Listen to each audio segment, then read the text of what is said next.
toutes et à tous et bienvenue dans le premier épisode de notre nouvelle émission Passion Chimie. Aujourd'hui nous aborderons un sujet qui est en développement et qui va continuer à se propager, les bioplastiques. 4,8 millions de tonnes. C'est la quantité de plastique qui a été produite en France en 2019. C'est énorme, me diriez-vous. Eh bien dites-vous que seulement un tiers de ce plastique a été recyclé. C'est un désastre environnemental.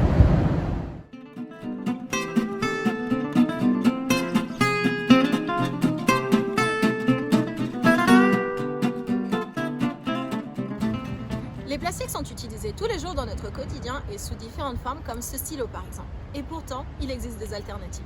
Regardez celui-ci. En apparence, il a l'air identique au stylo issu de plastique traditionnel. Et pourtant, il a été conçu à partir de matières premières d'origine végétale comme l'amidon. Mais vous, savez-vous ce qu'est un bioplastique ? Nous nous retrouvons maintenant dans les laboratoires de l'équipe de chimie des polymères où nous allons retrouver Imen qui va nous parler de la synthèse des bioplastiques. Allons-y. Bonjour Imen. Bonjour Nancy. Pouvez-vous nous expliquer ce qu'est un bioplastique ? Oui, bien sûr. Tout d'abord, il faut savoir que la définition des bioplastiques peut être large. En effet, l'origine peut être biosourcée, c'est-à-dire issue de la biomasse, ou fossile, et ces bioplastiques peuvent être biodégradables ou non. Dans notre cas, on a souhaité se focaliser sur des bioplastiques qui sont biodégradables et biosourcés, et plus particulièrement les polyesters, comme le PLA, le PHA et le PBS. Et si on synthétisait le PLA ? Ce polymère peut être synthétisé par deux voies, l'une à partir de l'acide lactique et l'autre à partir du lactique. Le but étant que le PLA synthétisé soit biodégradable. Ce polymère doit être le moins cristallin possible, car plus cette cristallinité est basse, plus le polymère sera facile à biodégrader. Privilégier la voie de synthèse par ouverture du cycle du lactide en présence d'un catalyseur comme le sel d'étain. Cette voie permet d'avoir des masses molaires supérieures à celles qu'on obtient par polycondensation de l'acide lactique. Mais même, d'où vient le lactide ? Le lactide est un ester cyclique qui dérive de l'acide lactique en deux étapes. Une polycondensation de ce dernier en oligomère, suivie d'une dépolymérisation de ces oligomères à basse pression et à haute température. Si j'ai bien compris, alors c'est l'acide lactique qui est biosourcé. Élimination, t'as tout compris. L'acide lactique est issu de biomasse annuellement renouvelable comme la canne à sucre, la betterave ou le maïs. C'est le résultat de la fermentation bactérienne des glucides. On peut se demander si ce bioplastique peut réellement rivaliser avec le plastique classique en termes de performance. La réponse à cette question dépend de l'usage final du produit qu'on souhaite fabriquer. Par exemple, le PLA est le matériau thermoplastique phare de l'impression 3D car il est non toxique et s'imprime plus facilement. En plus, il est réputé pour être rigide et biocompatible, ce qui fait de lui le choix idéal pour les implants ou le transport de principes actifs en étant un vecteur de médicaments. Mais son utilisation majoritaire reste la fabrication d'emballages alimentaires et la vaisselle jetable à cause de sa rigidité et son aspect transparent. Néanmoins, le PLA présente des limites. Son faible taux de cristallinité et sa basse température de transition vitreuse, qui est aux alentours de 55 jusqu'à 60 degrés Celsius, limite son utilisation aux emballages qui ne nécessitent pas une grande résistance à la température. En plus, il est cassant et ne peut subir de fortes déformations élastiques. Pour résumer, le PLA ne peut remplacer le plastique traditionnel pour toutes les applications et continuera de susciter l'intérêt des chercheurs pour optimiser ses performances. Merci Imen pour ces explications. Il y a de plus en plus de plastique produit à partir de polymères biosourcés. Et l'avantage avec ces polymères, c'est qu'il est possible de les biodégrader et les composter. Mais on peut se demander, y a-t-il une différence entre ces deux termes ? Eh bien, la compostabilité et la biodégradabilité sont en fait liées. Et un bioplastique qui est compostable est aussi biodégradable. Mais attention, l'inverse n'est pas vrai. Prenons l'exemple de cette assiette. Elle est faite à partir d'un polymère dit biosourcé et biodégradable, et si elle est jetée dans la nature, elle sera d'abord décomposée par action du vent, du soleil ou encore d'organismes vivants comme les vers de terre. Les micro-organismes agiront ensuite pour assimiler le reste de l'assiette après décomposition. Cela peut prendre un certain temps, de quelques mois à quelques années. C'est le principe de la biodégradabilité. Et cette assiette étant compostable, il est possible d'accélérer le processus de biodégradation avec le compostage. Et, dans des conditions contrôlées, les déchets subissent une transformation aérobie et le bioplastique peut disparaître en quelques mois. Mais revenons un peu sur la biodégradabilité. Nous l'avons justement testé avec le PLA. Au début de ce projet, nous avons enterré 2 poudres de PLA de différents degrés de polymérisation, 25 et 50. Et au cours des semaines, nous avons remarqué qu'elles avaient tendance à disparaître dans la Terre.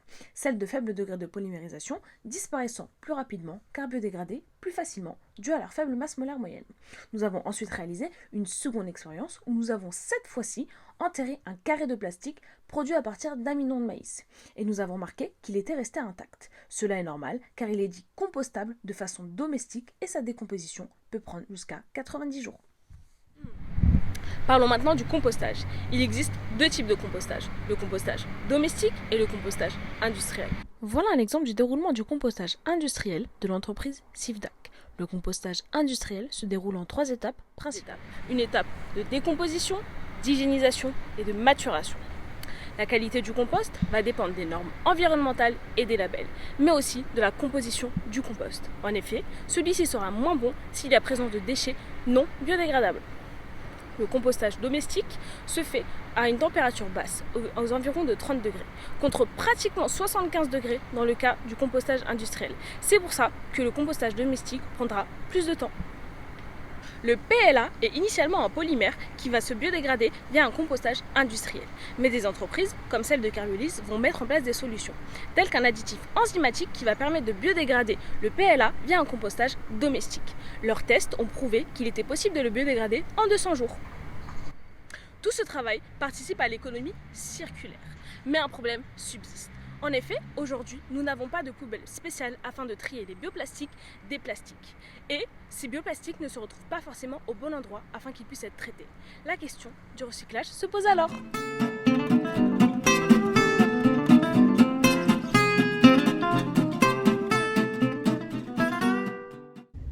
Le recyclage des plastiques commence dans nos poubelles. Rendez-vous compte que 30% des déchets se retrouvent au mauvais endroit. C'est pour cela qu'il est important de trier avant même leur récupération par les bennes à ordures. Les déchets recyclables, c'est-à-dire ceux de la poubelle jaune, seront amenés en centre de tri comme celui du SICTOM que nous avons pu visiter. Là-bas, les déchets sont triés selon leur type. Les plastiques PET d'un côté, les PEHD d'un autre. Ces déchets sont compressés sous forme de balles qui seront achetées par des recycleurs. Par exemple, en 2020, ce sont 9811 tonnes d'emballage en plastique rigide de type PET qui ont été vendues à l'entreprise Suez Hervé qui les a ensuite recyclés sous forme de matières premières utilisées dans la production de bouteilles ou de fibres textiles. Nous avons affaire ici à un recyclage mécanique où les plastiques sont recyclés de façon à en produire de nouveaux qui possèdent les mêmes propriétés que ceux précédents. Un autre type de recyclage existe, c'est le recyclage chimique. Il permet de ramener à l'état de monomère ces plastiques. Dans le cas des bioplastiques, il n'y a pas de filière de collecte dédiée en fin de vie de ces matériaux. Il faut donc se fier aux lignes de recyclage mises en place par les producteurs dans leur usine directement. Alors, est-ce que les bioplastiques représentent vraiment l'avenir et remplaceront-ils un jour les plastiques traditionnels? Eh bien, il n'y a pas vraiment de réponse concrète pour l'instant. Certains tendent à penser que non, car les bioplastiques ne sont pas adaptables pour tout type d'application. Dans le cas de la synthèse, on peut faire face à une certaine compétitivité agricole, surtout au niveau alimentaire. Même si ce dernier point est de moins en moins actuel, car les entreprises et les chercheurs tendent à travailler avec de la biomasse issue de 2e ou 3e génération qui n'est pas alimentaire, comme l'huile issue de la coque des noix de cajou. Maintenant, il est peut-être possible que d'ici une vingtaine d'années, nous puissions produire des bioplastiques 100% biosourcés et non toxiques qui pourraient être biodégradés ou recyclés sans problème. Pour accompagner ces avancées, il faut commencer par un meilleur tri de nos déchets à la source. Car malgré les meilleurs efforts pour produire les matériaux plus responsables de l'environnement, s'ils finissent dans la nature, tout cela ne sert à rien. De plus, les plastiques n'étant recyclables que 2 à 3 fois, la vraie solution serait de consommer moins et donc de produire moins.